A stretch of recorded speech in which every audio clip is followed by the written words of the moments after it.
Talk about Bonnie and Clyde. I mean, what your apprehensions in going in, if you had any, going into that project? Well, I had apprehensions, but they were largely textual, and in order to explain those, I'd have to go back and explain what the text was. And I was uncertain at the beginning that I wanted to do a film about gangsters. And that just was it.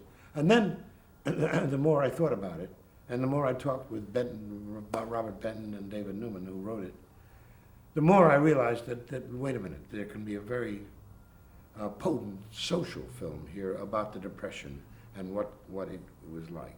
And so once I got that into my head, I said, yes, I would do the film with Warren. Was this I mean, you really established a new style, and I'm not trying to be a film buff, an amateur film buff here, bringing what little knowledge I have of it into it, but you did create a style for this film that stands alone. Yes, I did, and I would be less than grateful if I didn't attribute a good part of that to television. How so? Well, you know, the experiences that we had when we were inventing the medium stayed with me. And I thought, listen, I have an idea about the end that should be like a spastic ballet. And that was the image. And then so I came to the technicians and I said, look, this is what I want to get. They said, you can't do that. I said, I want 4 cameras. I want them running at different speeds.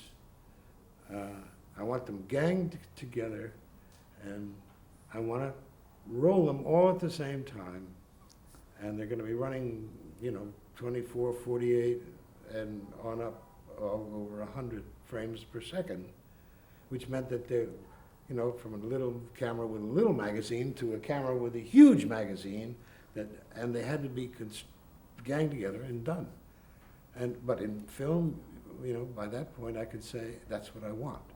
But it was really out of that what shall I say, that came out of television. The sense of, don't tell me I can't do something in television. Because that, you know, immediately there were sort of strictures, and the one thing that emanated from Fred and from the whole Philco experience was, do it, Pappy, do it. And that stayed with me all the rest of my life.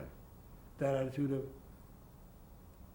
I'm going to push this. I'm just going to push it as far as I can go. It may be terrible, but that's the way I see it.